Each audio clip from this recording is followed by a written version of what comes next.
Salut les poulets, ici Jérémy. Je ne suis pas tout seul aujourd'hui pour la vidéo. Je vous présente Okan. Okan qui est un étudiant qui a fait un stage ici à Istanbul pendant 6 mois. Ça fait déjà 6 mois qu'il est là et il va nous raconter un petit peu son parcours parce que vous êtes nombreux. Il y en a plein dans les commentaires de mes anciennes vidéos qui me disaient ah voilà, moi je suis étudiant, je voudrais trouver un stage. Comment on fait pour trouver un stage, pour trouver un logement, pour tout ce qui est papier administratif. Et comme vous le savez, je suis plus étudiant depuis très longtemps, donc je ne savais pas répondre à vos questions. Et donc là, Okan m'a gentiment proposé de faire une petite interview. On va échanger un petit peu, je vais lui poser quelques questions qui, je l'espère, vous permettra de vous aider, vous étudiants qui voulez éventuellement faire un séjour ici à Istanbul. Donc à tout de suite, après le générique.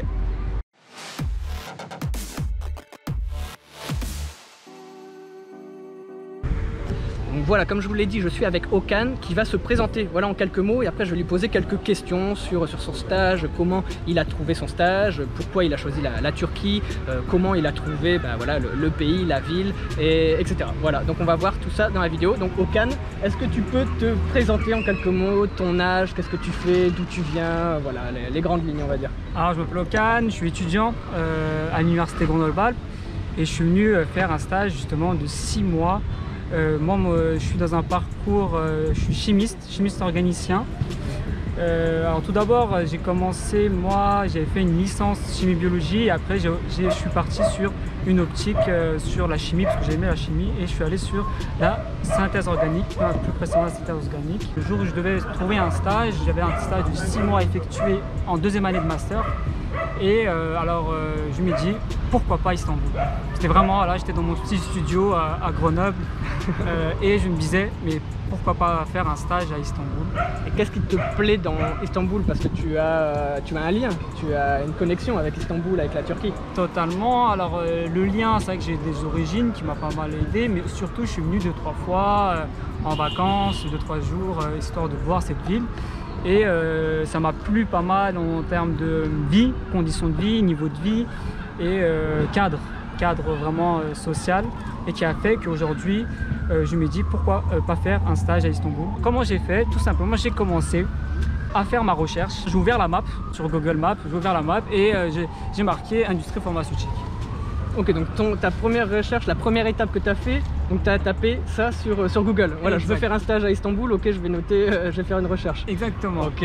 Et vraiment, c'est par exemple le domaine. Par exemple, c'est vrai que moi je suis chimiste organicien, donc je peux travailler dans plein de domaines. Je peux travailler dans la pétrochimie, l'agrochimie, en gros pharmaceutique. Et moi, c'était vraiment pharmaceutique, c'est surtout que ce secteur qui m'a toujours intéressé.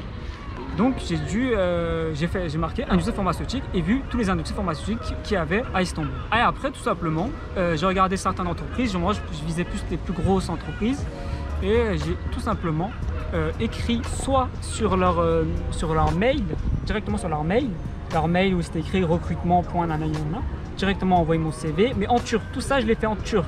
Parce que j'avais compris, nous on a eu des cours justement au niveau de comment faire un CV, etc.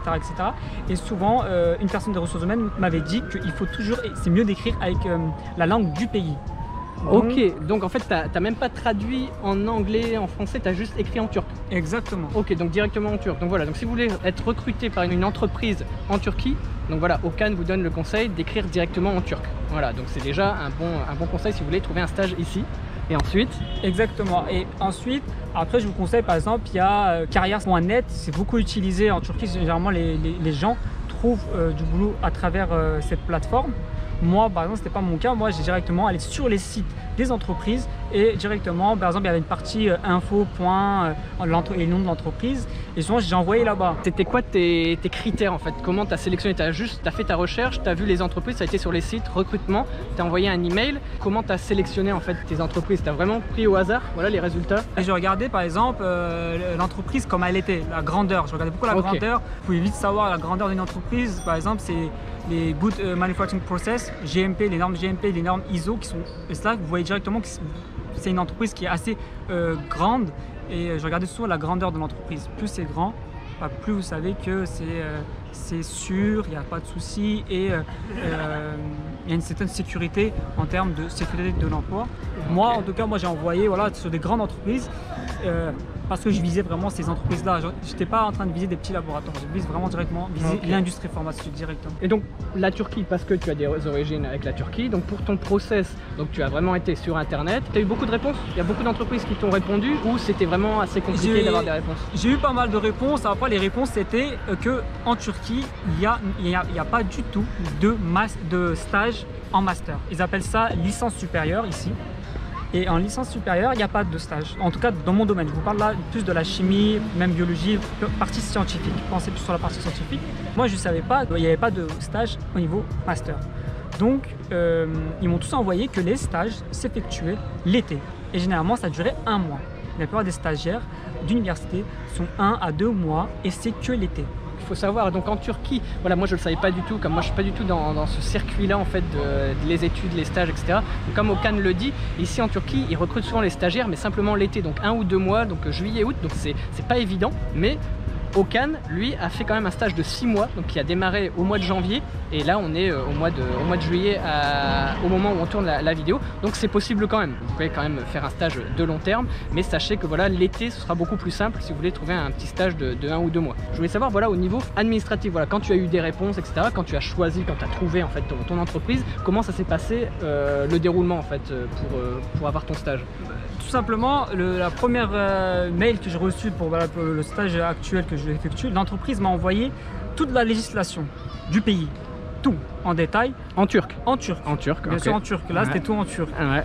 J'ai lu exactement le A. J'ai vu que le stage, les conditions, tout ça, et j'ai vu que c'était pas, franchement, c'était très bien encadré, tout ça, avec la législation qui était très bien en notre faveur. Et nous, vu que moi c'était un master international, c'est un master en anglais, et je peux aller faire mon stage n'importe où dans le monde. Donc j'ai juste dû créer justement, nous on a une plateforme qui s'appelle PayStage qui nous permet de créer notre convention. Quand ils ont dit ok, c'est bon, on te prend, l'officiel, ils nous ont dit c'est bon, on te prend, j'ai eu la réponse par mail. Donc, et après, j'ai fait un entretien avec eux aussi, il faut que je vous dise que j'ai fait un entretien avec eux. Entretien téléphonique non, entretien par vidéoconférence. Ok. Un entretien vidéoconférence. Ok. Pareil, alors vous connaissez un entretien classique. Et alors j'ai fait un entretien classique. Et après cet entretien, une semaine après, j'ai eu la réponse. Quand j'ai eu cette réponse-là, c'est vrai que j'ai eu d'autres réponses aussi favorables en France, mais je voulais partir, je voulais vraiment partir. C'était comme je dis, c'était un petit rêve. Je me dis, voilà, Istanbul, mégalopole, 16 millions d'habitants, voir comment ça vit, voir la vie qui est ici. Franchement, je ne suis pas déçu du tout. C'est vraiment magnifique. Et donc une fois que tu as été pris, donc voilà, parce que comme vous le voyez, Okan, le turc t'a quand même aidé. Sans turc, totalement, ça aurait été compliqué. Exactement. Le turc m'a aidé, totalement m'a aidé. Alors moi, c'est vrai que au bac, j'ai écrit en langue optionnelle le turc, donc c'est vrai que j'ai eu pas mal de facilité à l'époque. Voilà, j'ai déjà quand même eu des examens en turc, excuse-moi. Et c'est vrai que ça m'a pas mal aidé, parce qu'il fallait vraiment faire en turc. Et là, franchement, quand je suis arrivé, je vous mens pas que même en anglais, il n'y a pas de souci. Il n'y a vraiment pas de souci. La plupart des boîtes au niveau pharmaceutique travaillent beaucoup avec l'international, donc l'anglais, si vous avez l'anglais, il n'y a pas de souci. Donc si tu avais postulé en anglais, tu penses que ça aurait marché également? Par exemple là, dans l'entreprise où tu es, tu parles plus turc ou anglais? Généralement, ils parlent turc, mais bien sûr, si vous ne connaissez pas le turc, ils me parlent en anglais, il n'y a pas de souci sur ça. Il n'y a vraiment pas de souci qui me fait que j'ai pas de souci à ce niveau de langage pour communiquer. Totalement. Et par exemple, parce que j'ai beaucoup d'abonnés également qui me contactent, voilà, qui sont francophones de Suisse, Belgique, France, nord de l'Afrique, etc., qui me disent, voilà, est-ce que c'est facile de trouver un travail ou un stage en Turquie? Donc, selon toi, si les gens ne parlent ni anglais ni turc, est-ce qu'en français on peut travailler? Voilà, on me pose souvent la question, donc je voulais avoir ton avis. Est-ce qu'en français on peut trouver un emploi ou pour toi ça reste compliqué? En français, pour trouver un emploi, si vous parlez que français, je pense que c'est assez compliqué, mais vous pouvez faire par exemple prof de français. Ok. Voilà, des trucs comme ça, pas prof de français, mais donner des cours de français. Donner des cours de français, comme nous on a en France, donner des cours d'espagnol, etc. Vous pouvez donner des cours mais sur un travail en industrie, qualifié, tout ça, qualifié avec, voilà, avec normal quoi. Il faut au moins l'anglais. il faut au moins l'anglais minimum. Ok. Donc voilà, je voulais poser la question à Okan parce que moi à chaque fois je vous réponds ça, je vous dis franchement honnêtement que le français c'est compliqué, le minimum c'est au moins français-anglais et parce que l'arabe ici, il y en a beaucoup de vous qui êtes au Maroc, Tunisie, Algérie, vous me dites souvent voilà je parle arabe et français mais pas anglais ni turc, c'est quand même compliqué parce que en Turquie les gens ne parlent pas arabe, ils parlent turc. L'anglais, anglais-français c'est possible, juste français comme Okan le disait. Il y a des postes prof de français ou dans les call centers. Souvent il y en a beaucoup qui recherchent aussi, j'ai entendu en tout cas qui recrutaient dans ces domaines là, mais il faut au moins français-anglais. Voilà, donc voilà au niveau de la langue. Et au niveau administratif, la convention, le visa, voilà comment ça se passe En tout cas moi quand j'ai fait ma convention en anglais, voilà c'est convention internationale, les deux entreprises, l'entreprise et l'université signent, et toi aussi voilà vous signez, vous savez, et qui fait que directement, nous, vu qu'on a eu, moi j'ai pas eu de problème, j'ai pas eu besoin de visa, en fait j'ai pas pris de visa tout simplement, moi je suis venu directement comme ça, ma convention de stage, et là je finis justement à la fin du mois mon stage, normalement. Ok. Ça va bien, dans ce moment tout se passe bien. Ok, donc là ça fait 6 mois que Okan a fait son stage, et donc comment ça s'est passé en fait? Comment tu décrirais ton expérience en tant que stagiaire ici en Turquie? En tout cas, les stagiaires en Turquie, ce que j'ai aimé, c'est vraiment l'accueil, un accueil impressionnant de toute l'équipe, toutes les équipes, tous départements confondus, ils sont vraiment là, il y a partie production, partie contre qualité, partie recherche, et toutes les équipes m'ont très bien reçu, très amicales. Les conditions de travail impressionnantes, par exemple, il y avait une partie c'est vrai qu'on n'a pas en France, c'est le service. Il y a un service qui vient vous chercher n'importe où vous habitez à Istanbul. Ils viennent vous chercher et vous ramènent à votre travail. Un genre de minibus qui prend tous les ouvriers et qui est ouvrier de toute position et qui vous ramène au lieu de travail. Ça c'est magnifique parce que vous ne le payez pas, c'est offert par l'entreprise, c'est avec l'entreprise. Et ça, franchement j'ai drôlement aimé cette manière de faire. Ouais, j'ai déjà entendu, c'est pas que pour les stagiaires, c'est vraiment pour tous les Turcs. Il y a beaucoup les grosses entreprises qui proposent en fait un chauffeur privé avec un minibus qui arrive directement chez vous à l'adresse de chaque personne. Voilà, il y a à une heure fixe, il va venir chez vous, vous prendre et après il vous emmène directement à votre lieu de travail. Donc ça c'est vraiment pratique pour les gens qui n'ont pas de permis ou qui ne veulent pas utiliser les transports. C'est vraiment super. Et donc Okan, pour lui c'est vraiment pratique. Il y avait quoi comme avantage aussi dans ton entreprise? Tu disais tu pouvais manger, tu avais quoi sur l'entreprise? Alors nous on avait par exemple le matin, on commençait tôt le matin. Je commençais souvent à 7h du matin et après directement à 8h15 on avait notre pause, ils appellent ça le pause thé, c'était le petit déjeuner.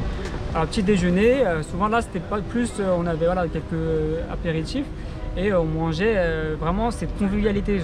Si je m'assois à une table, directement j'ai un collègue, lui mange quelque chose, il a des plats et moi j'ai rien, automatiquement il va me donner quelque chose. Il ne laissera jamais pas manger. Et tous, vraiment, tous dans toute l'équipe, la personne ne vous connaît même pas, s'il voit que vous n'avez rien.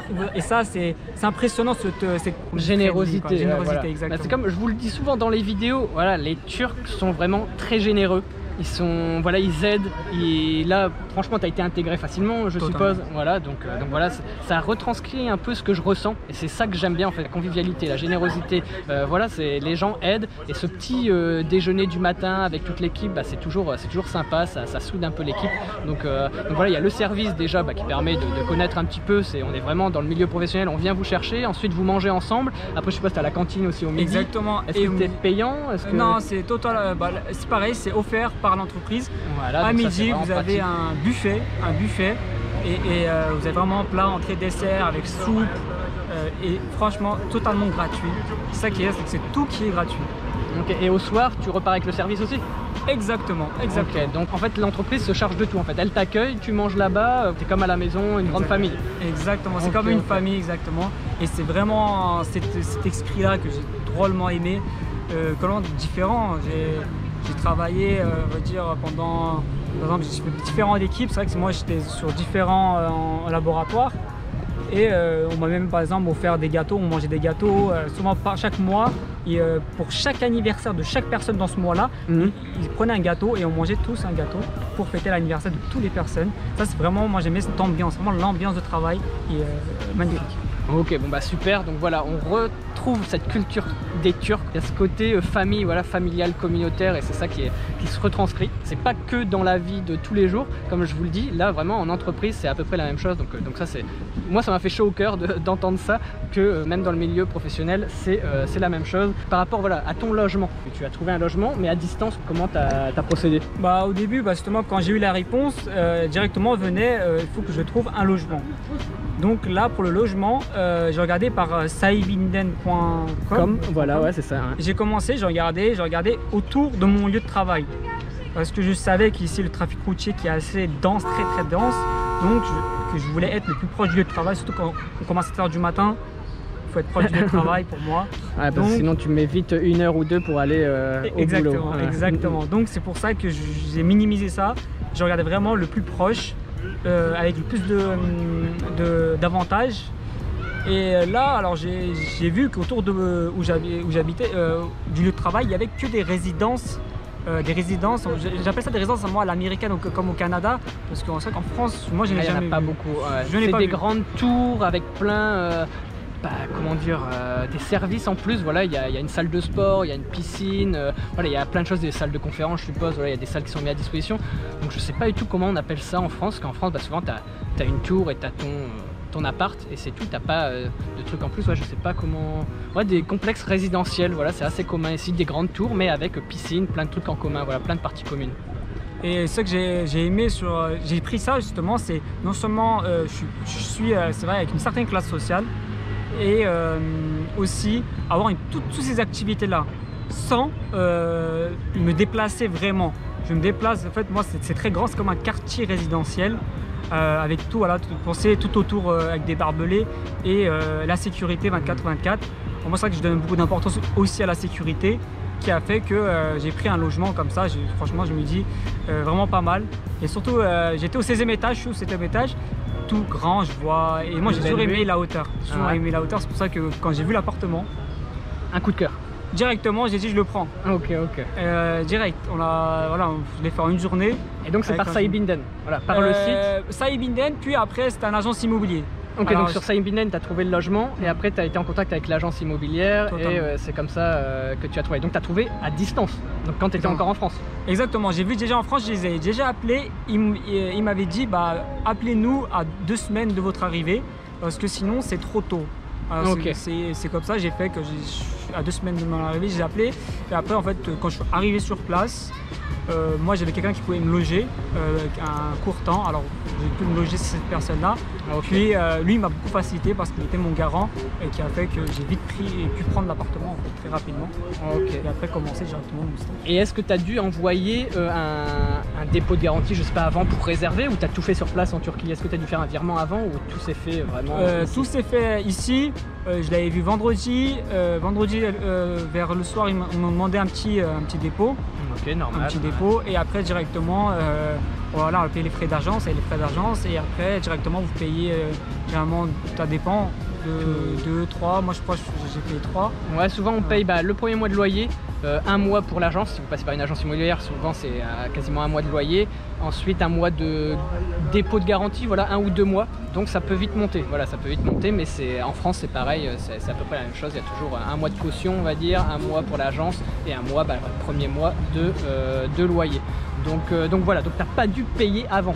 Voilà, parce qu'il y en a beaucoup qui me demandent, qui m'envoient un message, voilà, j'ai trouvé sur saibinden.com, voilà le site, je vous le mets en description, n'hésitez pas à aller jeter un petit coup d'œil. J'ai aussi une vidéo où je vous explique un peu comment trouver un logement en Turquie, donc ça marche également à distance, mais n'envoyez pas de caution ou de dépôt avant. Voilà, moi il y en a beaucoup qui m'ont demandé, honnêtement non, tout se fait sur place. Après je sais pas si c'est un petit montant, pourquoi pas, voilà, 100 € ou 200 €, mais si on vous demande, je sais pas, il y a un couple, voilà, qui m'a dit qu'il voulait venir 6 mois ici en Turquie et l'agence leur a demandé 10 000 liras de livres turcs, donc ça fait à peu près, je sais pas, 1 500 €, mais ça non, jamais, ça se fait pas sans contrat, sans rien, donc voilà, donc comme vous le savez, Okan a trouvé un appartement, il a contacté avant l'agence et après il a signé et il a payé directement sur place. Donc voilà, moi je vous recommande en tout cas de payer avant, voilà, une avance ça se fait pas, en tout cas voilà, pas avant d'être sur place. Donc voilà, moi je vous recommande de ne pas payer Ensuite, donc voilà, tes 6 mois se sont très bien passés,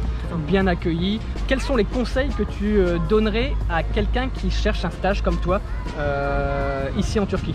Alors, les conseils que je donnerais vraiment pour un stage, une personne qui le fait à Istanbul, au niveau caractère, il ne faut pas être passif, il ne faut pas être une personne passive.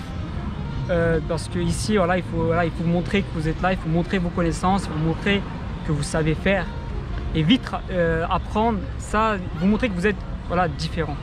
Il faut montrer et après l'image, il ne faut pas oublier que vous rejetez l'image de la France et l'image d'une université française. Ça, il ne faut pas l'oublier. Okay. C'est très important. N'hésitez pas à vous mettre en avant vos compétences, ce que vous avez appris pour le montrer, mais c'est normal, il faut faire ses preuves et donc ne soyez pas timide, je pense, il faut vraiment montrer et s'imposer un petit peu pour montrer vos compétences. Et tout à l'heure tu disais au niveau sécurité, tu cherchais vraiment un endroit pour te loger au niveau sécurité. Et donc là maintenant que tu y es, maintenant tu es à Istanbul, est-ce que au niveau sécurité, est-ce que tu te sens en danger? Comment tu ressens la vie à Istanbul? Est-ce que c'est dangereux? Après 6 mois, qu'est-ce que tu en penses au niveau de la sécurité à Istanbul? Après 6 mois, la sécurité à Istanbul, franchement, je vous dis concrètement, c'est total, il n'y a aucun souci. Il y a franchement, là, par exemple, ma résidence, c'est une sécurité de fou. Il y a une sécurité, vous ne rentrez pas si personne à l'intérieur vous dit de rentrer ou a une autorisation de rentrer. Et après, c'est vraiment ça, c'est une compagnie résidentielle, mais même dehors, il n'y a pas de souci. Vous êtes totalement libre. Moi, j'ai aucun souci j'ai jamais eu un problème, vraiment aucun problème. Même, je sais pas, vous pouvez voir des jeunes, la plupart c'est des travailleurs, ils travaillent, ils font leur travail, ils peuvent vendre des petites choses, mais non, franchement, aucun souci, totalement en sécurité. Donc pour toi, pour l'instant, j'ai eu rien. Même toi, en te baladant en tant qu'étranger qui te balade à Istanbul, même tard ou je sais pas, t'as jamais eu de soucis au niveau sécurité? Moi, je suis déjà sorti, par exemple, tard le soir. Il m'est arrivé 4h, 5h du matin, le week-end, le métro était accessible. Aucun souci, vraiment aucun souci. Okan a vécu, entre janvier et juillet, il a vécu cette phase de confinement ici à Istanbul, donc il va vous en dire un petit peu plus. Pour le stage, quand j'ai fait mon stage, tout ça, quand il y a eu le coronavirus, avant même que le coronavirus touche la Turquie, moi à ce moment-là, j'étais en train de justement prendre mon appartement, faire les démarches. Et j'étais en train justement plus de loger mon appartement parce que j'ai dû acheter des choses pour me loger. Pour le meubler. C'est toi qui l'as meublé aussi. Pour le meubler. Et qui a fait que là, il y avait déjà des a priori déjà dans le métro, tout le monde faisait déjà attention. Il y a déjà eu ils ont déjà commencé dans le métro à désinfecter avec des désinfectants totalement plein de façons différentes. Et au moment même que ça a touché, je pense que c'était en mars, le premier cas qui est arrivé. Mi-mars. Mi-mars, quand le premier cas est arrivé, là, il y a tout le monde, vraiment tout le monde qui a fait drôlement attention, en tout cas autour de moi, c'est ce que j'ai vu. Tout le monde, des masques, tout le monde faisait attention.